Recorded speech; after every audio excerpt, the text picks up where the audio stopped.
connecté à 90 minutes au Bénin. Sur ce plateau, Mathieu Avlessi, spécialiste en communication politique. La sortie du ministre de la Communication vient-elle changer l'approche normo-communication présentée en début de mandat? Il y a aussi que le chef de l'État, Patrice Talon, a fait l'option d'aller au contact des populations, visite de chantier, la série de rencontres avec des formations politiques qui se réclament de la mouvance présidentielle. Pourquoi maintenant? Que dit de la démarche de conformité du parti Restaurer l'Espoir à la charte des partis politiques? Le regard du spécialiste en communication politique, c'est le grand oral que voici.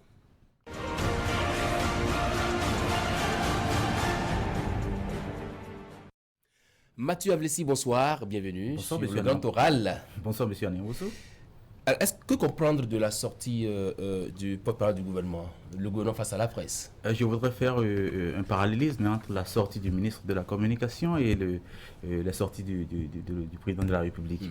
Les deux tiennent de ce que, bon, voilà, globalement, il y a un éminent juriste allemand qui dit le style fait l'homme et la méthodologie fait le style. Le style fait l'homme et la méthodologie fait le style. Tu es juriste comme moi, tu sais de quoi je parle. Je crois que globalement, cette affaire-là, ça tient de la rectification de ce que nous appelions entre-temps la norme-communication. Cette affaire ne nous apportait pas grand-chose. Il faudrait changer de paradigme. Il faudrait faire face maintenant à nos populations pour leur dire les choses dans leur vérité et dans leur contenu réel. C'est un peu ce que je lis des sorties du ministre et de la sortie du président de la République. Est-ce à dire que finalement, cette norme-communication n'a pas marché, pour être franc? La science est dynamique. C'est une variante scientifique qui, globalement évaluée, n'a pas porté ses fruits. Je ne veux pas dire que ça n'a pas marché. Ça a dû marcher à des niveaux donnés, ça n'a pas marché à des niveaux donnés. Il faut tout relativiser parce que nous sommes en matière de science ici. Voilà. Et le chef de l'État qui décide désormais d'aller sur le terrain, est-ce à dire désormais, puisque il y a beaucoup qui justifient ces sorties-là par le fait que nous sommes à la veille des communales et que dans un an, probablement, pratiquement, nous sommes la présidentielle qui est déjà là. Je vous ai dit que moi je suis dans une démarche totalement scientifique et parlant de science, je ne parle pas politique sans science. La politique étant aussi une science. Vous savez, l'option était faite au départ. Nous avons dit, et puis sur le net, tout le monde voit la norme-communication au Bénin. C'était la variante qu'on avait faite, l'option qu'on avait faite, et évaluée, ça n'apportait pas, et donc il fallait qu'on change de paradigme, qu'on change de stratégie, et qu'on change de style, et c'est ça, c'est le nouveau style de la communication. Pourquoi maintenant? Pourquoi est-ce que c'est maintenant qu'on trouve que, après pratiquement 4 ans, c'est le temps d'évaluation. On a évalué. On s'est rendu compte que, voilà, il y a des coquilles qu'il faut corriger. Je dis, la science, c'est comme ça. C'est d'abord la stratégie mise en place. Et c'est ça, ce que nous ne savons pas prendre des décisions et les assumer. On a pris la décision de la normo-communication. Ça, cette terminologie, je la concède à qui l'avait jeté dans l'eau. Bon, normo-communication, on a évalué, ça ne prend pas. Ça ne prend pas, ça donnait beaucoup d'entrées à la supputation, à des intoxications et tout ça. Évaluer, il fallait changer de paradigme. On a changé de paradigme. C'est simplement, c'est stratégique. On a vu un chef d'État sur le chantier d'asphaltage de la Copa pratiquement supplier un citoyen pour qu'il puisse dégager la voie, libérer la voie. Tout ça aussi, c'est quoi? Vous savez, moi je dis fondamentalement la vertu que j'accompagne le plus, que j'incarne vraiment, véritablement moi là, c'est l'humilité. C'est une démarche d'un président qui est totalement humble, qui se met au niveau de tous ses compatriotes. Il n'est pas au-dessus de quelqu'un. Oui, on l'a désigné pour nous diriger, mais il n'est pas au-dessus de l'ouvrier qui était là et qui avait occupé la voie à un moment donné parce qu'il en avait besoin. Quand on lui a expliqué, il a compris et vous avez vu avec moi. Pour les législatives, on n'a eu que 2 formations politiques, l'UP et le BR.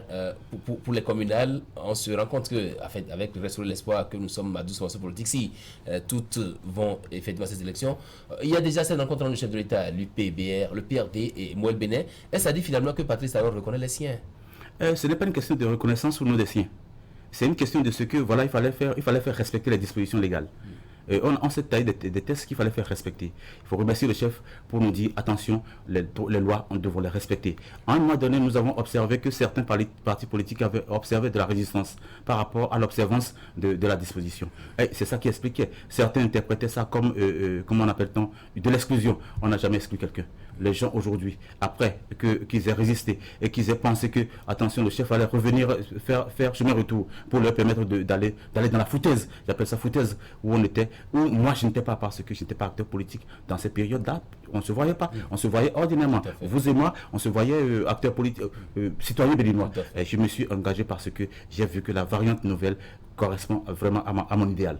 Et donc, il faut respecter les dispositions légales. Respecter les dispositions avec les deux qui ont fait la démarche pour respecter les dispositions légales. Les deux reconnus sont allés aux élections contre Vanzemare. Maintenant, les autres ont compris. Si on ne fait pas, alors on sera du reste. Ils ne veulent pas être du reste. Ils se sont mis dans la bagarre. Ils sont en train de respecter. Il peut y en avoir plus. N'en déplaise.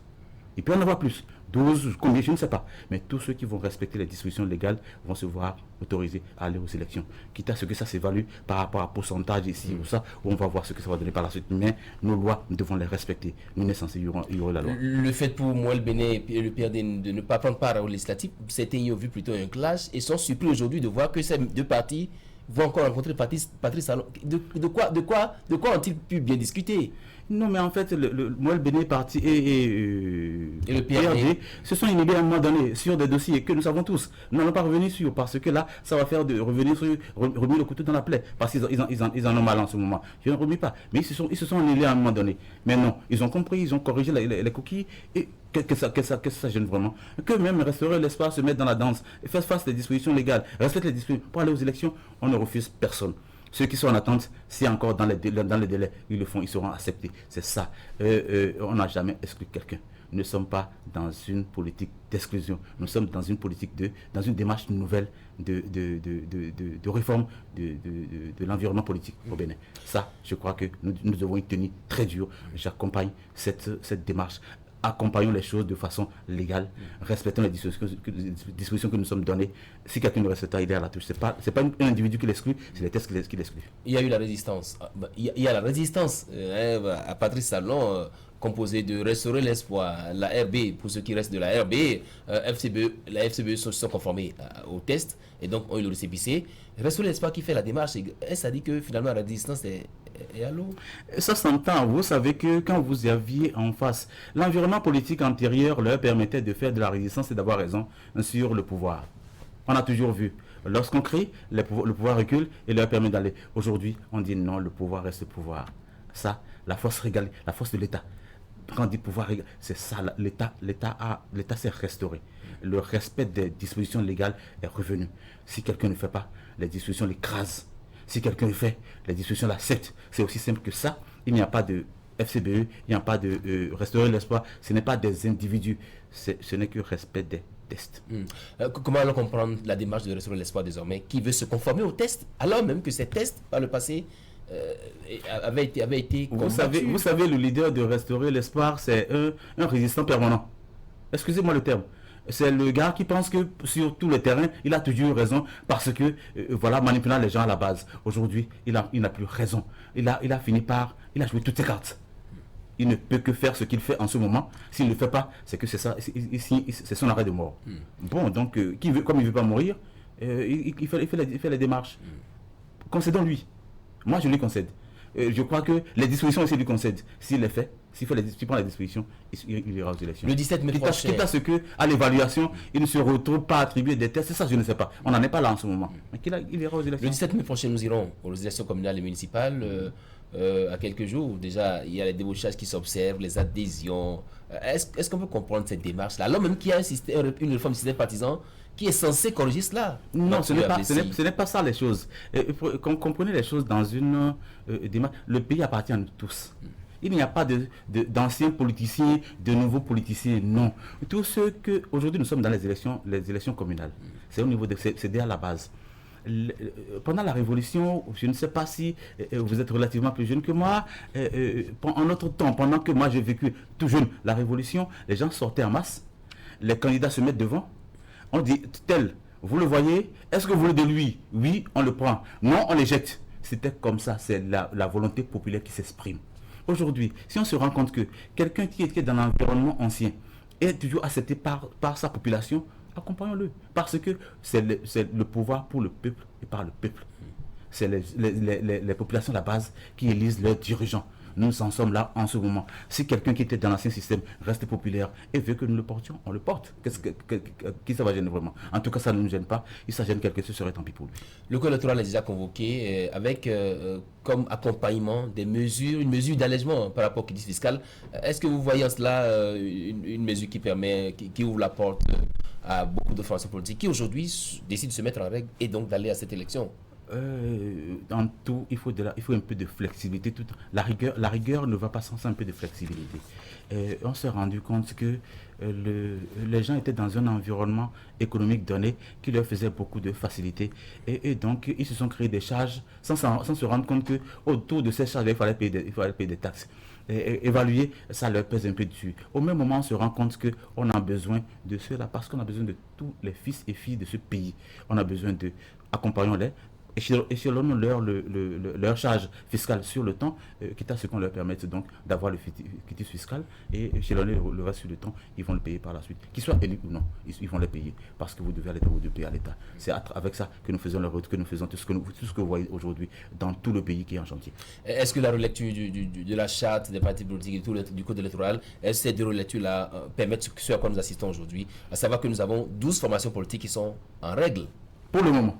12 partis qui sont en règle pour le moment. Je retourne à la case départ pour dire c'est le respect des dispositions. Ils sont en train de respecter les dispositions avec que on pourrait voir dans quelle mesure, quelles sont les concessions qu'on peut leur faire, quelles sont les dispositions qu'on peut leur alléger et échelonner sur le temps pour leur permettre de faire la procédure parce que le pays, il n'y a pas de béninois opposants qui ne soient pas béninois, il n'y a pas de béninois mouvanciers qui soient béninois. Le pays nous appartient à tous et nous avons tous notre partition à jouer dans la constitution de ce pays. Voilà. Élection inclusive désormais? Tout à fait, inclusive. Je dis, ça n'avait jamais... Est-ce qu'il n'y a pas de crainte que les dossiers, une fois déposés, on constate qu'il y en a qui ne sont pas en règle et qui peut-être vont voir le dossier rejeté? Je ne suis pas dans les commissions, je ne serai en jugé. Si aujourd'hui on a trouvé que des gens sont en règle et qu'après on se rend compte que les gens ne sont pas en règle, ça, on va imputer ce tort-là à la commission qui était chargée de dire oui, les gens sont en règle, non, les gens ne sont pas en règle. Ça, je saurais le dire ici, je saurais mettre la charrue devant les bœufs. Je ne suis pas dans cette posture-là. Et donc, globalement, je crois, tous ceux qui vont respecter les tests vont aller aux élections. 12, 15, 20, je ne sais pas. Mais après, les dispositions seront encore respectées parce qu'il y a les pourcentages qu'il faut respecter pour être représentatif. Mathieu Ablessi, est-ce que la meilleure de pré-campagne augure de ce que sera la campagne même ici à Cotonou comme dans d'autres grandes villes du Bénin? Nous avons vu la campagne législative. Oui. Il n'y aura pas grande différence. Malgré la présence d'autres formations politiques. Il n'y aura pas grande différence parce que aujourd'hui, je crois quand même qu'il y a la Cour des comptes qui s'installe et tout ça. Il y a des dispositions légales qu'il faut respecter. On peut pas aller dans Pourquoi ce parallèle entre ce que vous dites et la Cour des comptes? Parce qu'aujourd'hui, la loi prévoit combien on doit dépenser. Chaque candidat doit dépenser pour sa campagne. Si vous allez au-delà, vous allez répondre. Donc, il y a des dispositions légales. Je dis, tout est droit et le droit, nous devons le respecter. Vous, comment nous sommes juristes, nous devons respecter nos tests.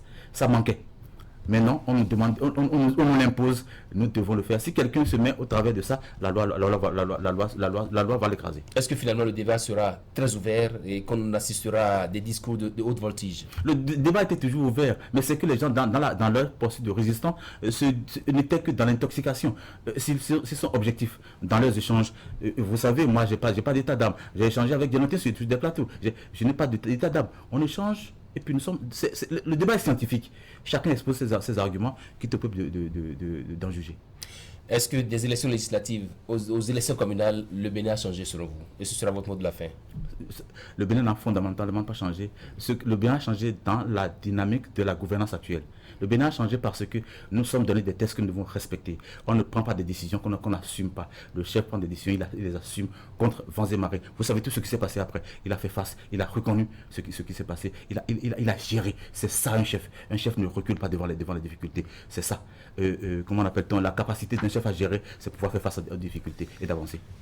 Mathieu Ablessi, merci d'être passé. C'est moi qui vous remercie. Merci beaucoup d'être passé. Dans un instant, un tour sur la toile avec Polo Aounou qui va s'installer.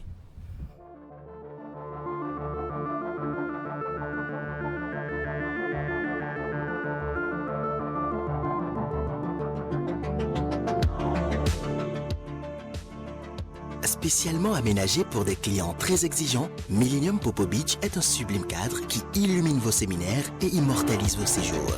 Réservé au 00229 95 85 91 22 94 01 66 55 69 52 33 33 69 52 44 44 ou contact @hotel-millenniumpopobeach.com. Millennium Popo Beach Hotel, au-delà de vos rêves.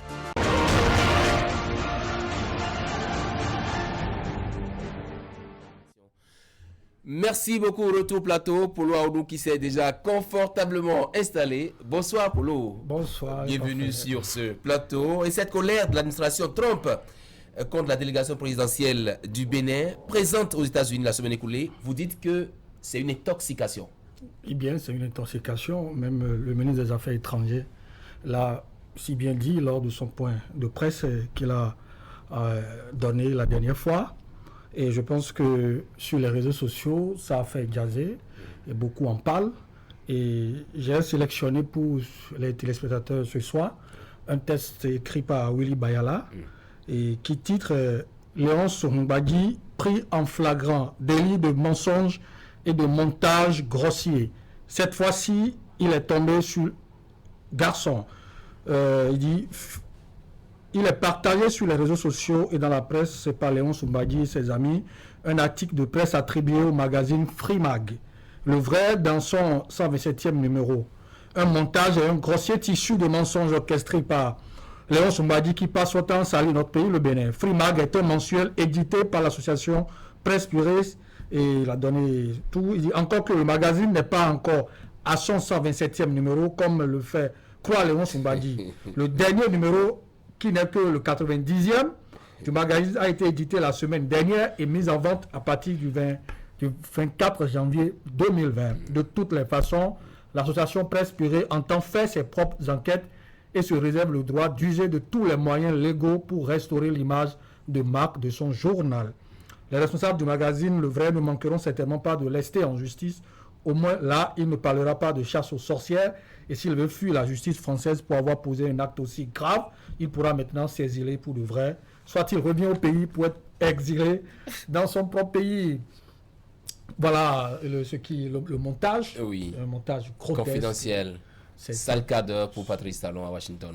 C'est du faux. C'est du faux que nos amis ont fabriqué. Et il y a les internautes qui ont commenté. On va commencer par Idelphonse Sou. Qu'est-ce qu'il dit? Voilà, qui dit il avait promis que cette année sera l'année des infos. Et bien, il sera poursuivi depuis sa cachette. C'est Christian Hérault Agbodame qui dit Mbadi a même exporté la filouterie au pays de Blanc, quoi. Quel gâchis. Et Léopold Tanguedo qui dit la démocratie française sera bientôt en berne. Thierry Joxajoua qui dit certains pseudo-opposants me rappellent parfois ce proverbe yoruba, le chien qui court après la hyène s'amuse avec la mort. C'est tout simplement malheureux. Il y a Améga qui dit où se trouve la note officielle dans laquelle le magazine en question met en cause la publication. Et Willy de lui dit il faut me renvoyer ton numéro inbox. Je préfère ne pas tout étaler ici. Et il y a Virgile Maoutimbassa qui dit il faut savoir que ce magazine ne parle même pas de politique. Et c'est vrai d'ailleurs. Voilà. Sujet numéro 2, le parti Restaurer l'espoir de l'ancien ministre de la Défense, candidat Zanaï, qui serait à deux doigts de prendre sur le CV définitif de son parti. Relation des internautes. Ah oui. Vous savez, ça a étonné beaucoup de personnes. Parce que quand on connaît candidat Zanaï, sa position depuis un bon moment, on est surpris, d'accord, de le voir dans cette posture. Mais je pense que c'est pour l'animation de la vie politique que l'homme a baissé le ton et a voulu se normaliser. Et c'est Tanguy Agoyi qui met ça sur sa page Facebook, qui dit « Le parti Restaurer l'espoir pourrait avoir son récépissé d'existence d'ici peu. Démarche entamée, avis favorable notifié. » Les internautes ont réagi. Tout à fait. Gabin Sena Rwandinou qui met « Vraiment, le résistant béninois me fait pitié. Tout ça pour ça. » Et Victorien Justin Aguet qui met « Est-ce que résistant signifie qu'il ne veut pas participer aux élections ?» Et Gabin revient et lui répond, s'ils savent que plus tard, ils vont se conformer, pourquoi faire tout ce bruit et les jeunes qui se sont fait tuer pour rien? Trésor le précieux, cette affaire de résistance courbée et tordue, c'était que du leurre. La pire arnaque du siècle, après celle de 2016, qui a permis à certains d'enturber Zinsou, proprement le bateau de résistance a coulé. Je répète, le bateau de résistance a coulé. Profondeur 2500 mètres. Inutile d'envoyer des secours. Et Maou qui même, ce qu'il aurait dû faire depuis les législatives pour nous éviter des humeurs de part et d'autre. Et Ahmed Baparapé, tout ça pour ça vivement que les meilleurs sentiments animent les cœurs pour que gagne la bataille du développement dans notre pays, au lieu de faire trop de verbiage pour enfin se conformer aux exigences des lois de la République. Et pour finir avec ce sujet, Augustin Dagundo, voilà, qui dit, il a cette fois-ci croisé un garçon sur son chemin. Il a fait trop de tapage pour finir par se conformer. Quelle honte, trop de bruit pour rien. Sujet numéro 3, insalubrité notoire à l'abattoir de Cotonou, alerte lancée par Yves Dakoudi sur sa page Facebook. Là, je pense que on voudrait d'abord présenter nos excuses aux téléspectateurs qui nous suivent, parce que les images ne sont pas aussi agréables. Wow. C'est une heure où les gens seront peut-être en train de manger. Oh là là. Et je pense également que c'est à prendre au sérieux si ce que le gouvernement vient de construire il y a à peine 6 mois, elle doit se retrouver dans cet état. Il y a lieu de punir, de frapper fort pour qu'on mette cette affaire au propre. Et ceci serait des images de l'abattoir de Cotonou. Elles ont été partagées avec moi par Média Coup Débit de l'ONG Bénin Diaspora Assistance. Il y a de quoi refroidir les envies de bota au piment, boudin enroulé et fumé, bref, du tchanga tout court. Le résultat des années d'amateurisme, de négligence, de reniement des règles d'hygiène propres à ce type de milieu. J'y vois beaucoup d'investissements. Cette catastrophe sanitaire, les ministères de la Santé et de l'Agriculture sont vivement interpellés. Du bota au piment. Regardez les images. Regardez les images. Il y a de quoi refroidir les envies du bota au piment, du tchanga. Et voilà. Et les commentaires, on y va. Il y a Marc-Henri Fagla qui dit l'horreur. On a encore des services d'hygiène dans le pays. Heureusement qu'il y a encore de ces donneurs d'alerte qui, en dépit des tentatives de certains de les faire parfois passer pour des ennemis du pouvoir, font de leur mieux pour attirer l'attention sur ces sujets qui nous concernent tous. C'est Béninois qui dit, c'est vous qui dénaturez les alertes. Le roi Doli, il n'y a rien que les nôtres feront bien, tel ça se doit.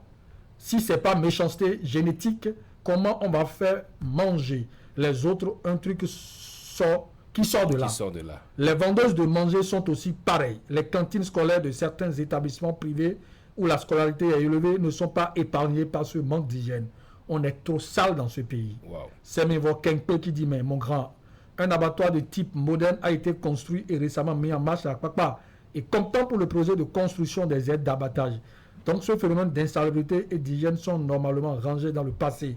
C'est quand même très dommage si l'on se retrouve encore dans cette situation dans nos abattoirs. Et Méda Koudébi, l'auteur des images, et vient, il met en commentaire, c'est la nouvelle abattoir d'Akpakpa.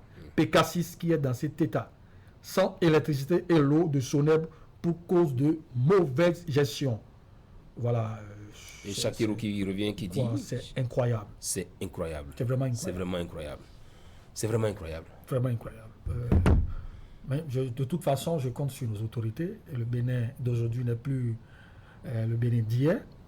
Et quand ça va tomber dans les oreilles de nos autorités, ils vont frapper ça, je ne doute pas du tout. Comme le dirait le vieux de Pétepa, c'est pitié. Ça fait pitié. C'est pitié. Une petite vidéo. Vraiment. Une vidéo de fin pour finir. 30 secondes. Oui. Voilà.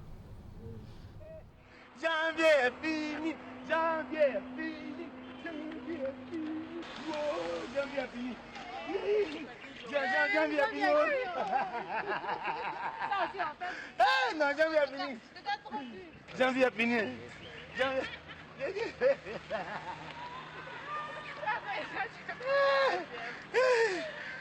Vraiment, janvier est fini.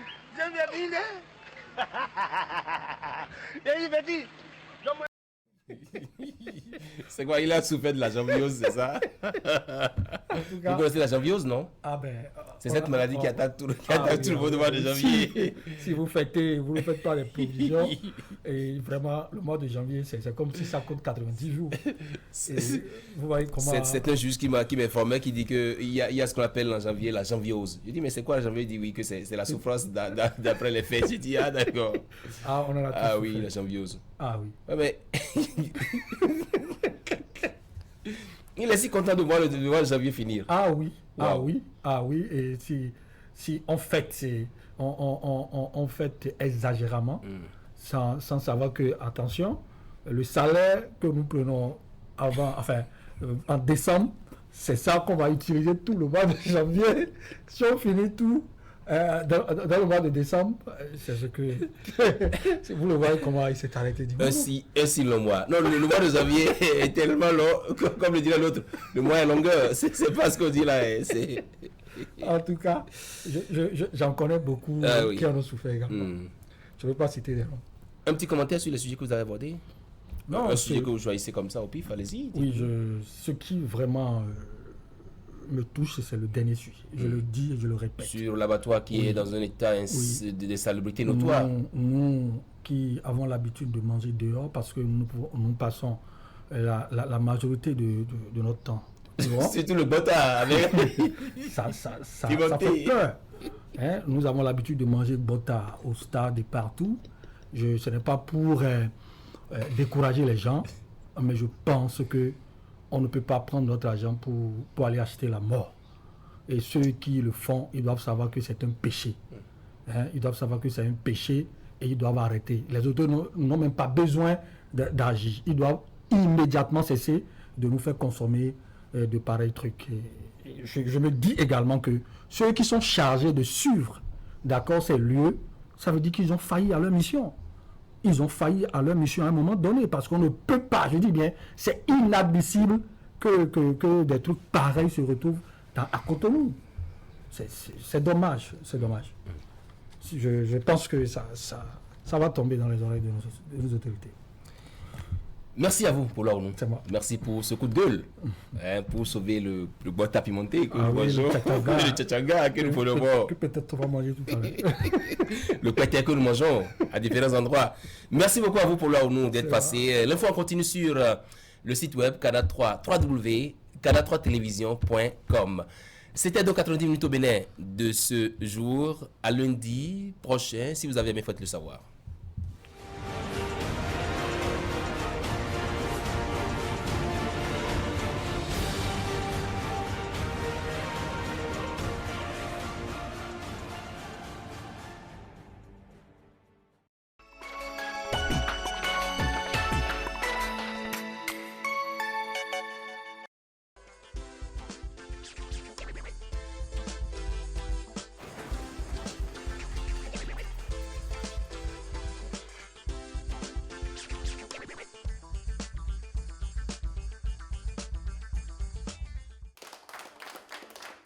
Notre particularité ici, ce n'est pas de vous faire rêver, mais plutôt de réaliser vos rêves.